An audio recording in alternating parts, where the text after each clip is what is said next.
Okay, good morning and good afternoon dito sa akin. Good morning sa inyo dyan mga kamista at good afternoon naman dito sa akin mga kamista. So, pag-usapan lamang po natin ng konti itong kumakalat sa social media na matagal ng usapan ito. Long time ago pa. Ito ay tungkol sa kayamanan ng mga Duterte. Magbigay lamang tayo ng konting comment at reaction, pag-usapan natin ng konti kung mayaman ba o hindi, kung kurakot ba o hindi, at kung gaano karami ba ang pera ng mga Duterte. Okay, kung ikaw po ay bago dito sa aking channel, please subscribe, like, and share mga kamista para lumago po ang ating channel. Okay, without further ado, pag-usapan na po natin. Ito ang argumento na pinag-uusapan ngayon. Sa social media, merong nag-post dito, kung kurakot daw po ang mga Duterte, bakit daw po simple pa rin ang kanilang buhay? At bakit wala raw po silang mansion, wala silang mga luxury car, at kung ano-ano pang mga luho sa kanila. So, ito ngayon ang argumento mga kamista. Hindi po nakikita sa isang tao kung siya ay kurakot o hindi sa kanyang pananamit. Kung siya ba ay nakatsinelas, ang isang kurakot po kasi ganito yan, o nagnakaw ng pera sa kaban ng bayan o kumuha ng pera sa kaban ng bayan. Pwede silang mamili ng kanilang mga lifestyle na ipapakita sa tao. May mga tao na katulad ng mga nepo baby na pinakita, yung mga kurakot na mga anak ng congressman na pinakita nila yung luho nila, yung kanilang sarap ng buhay, mga luxury car, mga biyahe sa ibang bansa, mga alahas, mga haling damit. Taliwas daw po ito kasi sa mga pinapakita ng mga Duterte. So hindi naman po kasi ibig sabihin na ikaw ay nakatsinelas, hindi ka nakurap. Hindi ibig sabihin na ang bahay mo ay maliit, hindi ka nakurap. Hindi ibig sabihin na ang sinasakay mong kotse ay luma, hindi ka kurap. Ganito yon mga kamista. Dapat kasi ang silipin natin dito ay iyong yaman muna nila kasi may sinasabi mahirap lamang ang mga Duterte. Ito po ang isang argumento dyan. Bago po tumakbo bilang isang presidente, si Digong o si Rodrigo Roa Duterte, hindi po siya mahirap na tao dahil ang kanyang SALN na kanyang idiniklara ay 20 million po ang kanyang asset. So, hindi po ito simpleng kayamanan na masasabing mahirap siya. Kasi po ang 20 million sa isang tao ay meron na po siyang kakayahang bumili ng magarang sasakyan at makabili na maayos na bahay. So, doon pa lamang ay yung argumento na mahirap si Digong ay hindi po totoo yan. Dahil ang 20 million na kanyang idineclare at kusang loob niyang idineclare bago siya tumakbo bilang presidente noong 2016 ay hindi po maliit na halaga. So, umusad tayo ng konti. Tapusin natin yung kanyang termino. Nung tinapos po ni Digong ang kanyang termino bilang presidente sa loob ng 6 na taon, siya po ay nagdeklara ng kanyang SALN o naipakita yung kanyang SALN na meron lamang siyang 30 million pesos sa kanyang bank account. So, hindi pa rin siya mahirap. Pero sa 6 na taon po kasi, sa pamumuno ng iniupo ni Duterte na si Samuel, sa ombudsman, itong si Samuel, ano ba to? Kalimutan ko yung pangalan tuloy. Siya yung iniupo ni Duterte. Ang pangalan niya ay si Samuel Martires. Ombudsman Samuel Martires, na pagkaupo ni Digong ay itinalaga niya bilang ombudsman at itong ombudsman na ito ay ipinagbawal na ang pagpapakita ng SALN sa publiko ng lahat ng mga nakaupo sa gobyerno. Medyo questionable. Bakit kinakailangang huwag ipakita sa publiko ang kanilang mga SALN? So, dumako na tayo doon sa punto na nagtapos ang pagkapresidente ni Digong. Maraming nagsasabi na hindi siya nagpayaman, hindi siya kurakot kasi mahirap pa rin siya, ganun pa rin ang kanyang bahay. Ang tawag dito, ang damit niya, hinihiram lang niya, mga ganong usapin. Mga kamista, dumako na tayo sa panahon na talagang lumalabas ang pera ng mga Duterte. Isa lang ang gagawin nating argumento rito para mapatunayan natin na may nangyaring hocus-pocus sa likod ng sa pagiging presidente ni Digong. Ito yon mga kamista. Nung dinampot si Digong papuntang Hague, of course, kailangan niyang kumuha ng mga abogado para ipagtanggol ang kanyang karapatan. At ito nga pong nakuha nila na abogado ay isang napakamamahaling abogado sa Netherlands.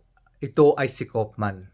Si Koopman po ang abogado na nagtatanggol kay Digong. At ang kanyang talent fee o ang kanyang tawag dito, ang tinatawag nating professional fee sa pagtatanggol kay Digong ay umaatikabong 140 po million actually ang ibinabayad ni Digong sa kay Koopman. 140 million pesos.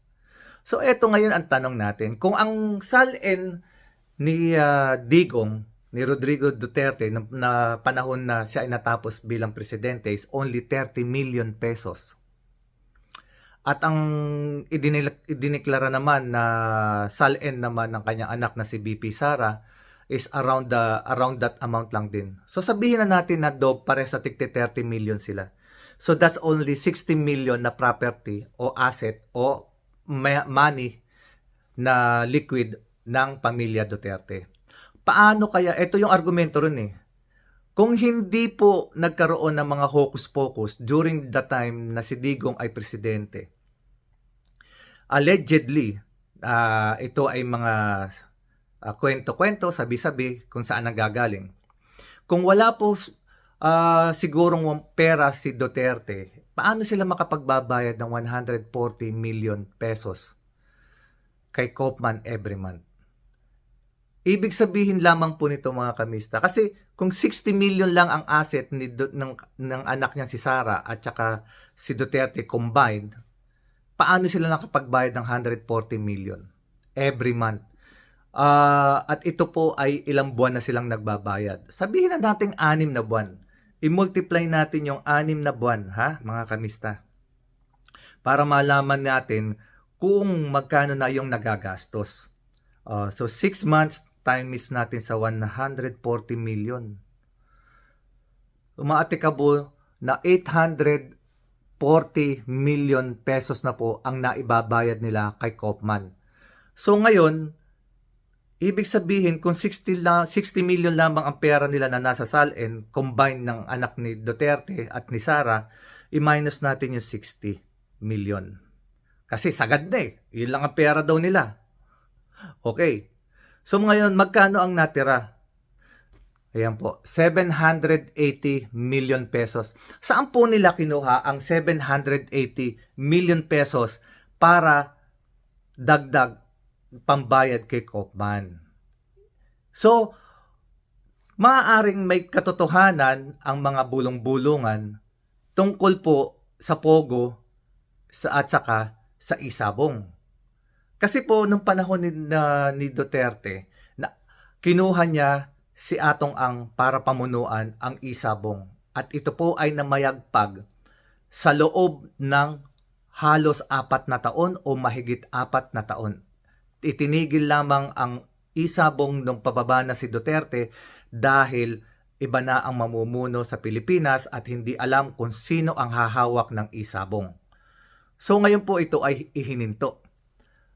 Alam niyo po ba na ang Isabong sa pamumuno at sa under Rodrigo Duterte administration ay kumukolekta ng mahigit 1 billion pesos a day, isang araw.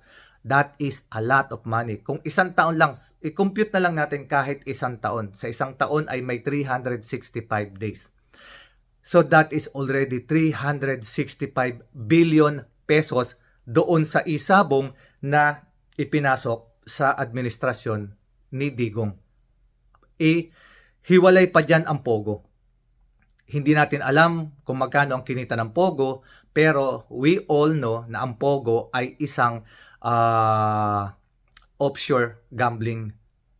So, alam din naman natin na pag mga Chinese ang namamahala at mga Chinese ang mga nagpapatakbo sa isang negosyo na katulad ng isang Pogo na illegal, ay sila ay nagbibigay ng mga tinatawag na talent fee rin. Nagbibigay sila ng mga ayuda sa kanilang mga protector. So, this is allegedly sinasabi na noong panahon ni Duterte ay ang namamayapag nga ay ang Pogo at ang Isabong. At ganyan nga po ay may bulong-bulungan na ang administrasyon ang nakikinabang dito. So ngayon, kung mo ba nakatsinelas ang isang tao o maliit ang bahay, hindi na sila korap? Imagine niyo mga kamista, kahit sino sa inyo, kayo mismo ang magsabi, kayo mismo tanungin niyo ang sarili ninyo, korap ba o hindi ang mga Duterte? Simple lang naman, di ba mga kamista? 140 million pesos ang ibinabayad nila kay Koopman. Saan po kaya nanggagaling ang pera? Kayo mismo ang makakasagot niyan sa comment section. At mga kamista, kung bago ka lamang dito sa aking channel, please paki-subscribe, like, and share. At iniintay ko po yung comment ninyo at babasahin ko po yan isa-isa. At sana pakilagay din po ninyo kung nasaan kayo para alam ko kung saan nakarating ang video na ito. Maraming po salamat. Kayo na po ang humusga. Sabi ko nga sa inyo, reaction lamang ito. Sa mayaman ba talaga o kurakot ba ang mga Duterte? Wala akong sinasabi na kurakot, pero the number tells na saan nanggaling ba ang pera. Imagine 140 million para pambayad kay Koopman, pero ang kanilang salin nung matapos ang presidency ni Digong, siya ay meron lang daw 60 million pesos sa kanyang bangko. Combine 30 million kay Digong at almost 30 million din kay Sara Duterte. So how can they afford 140 million pesos every month na ibinabayad kay Koopman para ipagtanggol si Duterte sa ICC? Imagine mga kamista, that's 840 million pesos already for 6 months. 840 million pesos, saan po kaya nanggaling ito? Ikaw ang makakasagot, ilagay mo sa comment section. At maraming salamat sa panonood mo sa ating reaksyon at komento dito sa isang post na ito na tinatanong kung kurakot daw ba ang mga Duterte, bakit sila daw po ay mga simple lang at maliit lang bahay, walang luxury car, walang mga kung ano-anong mga sign na sila ay nagpasasa nung sila ay mga nasa pwesto pa. So, mga kamista, ulitin ko, kayo po ang sumagot. Kurakot ba o hindi? Maraming po salamat sa inyong panonood at sa mga kapatid nating Muslim sa Mindanao, diyan sa Pilipinas, kahit saan po kayo diyan. Maraming po salamat. Assalamualaikum. At sa ating mga subscriber, thank you very much.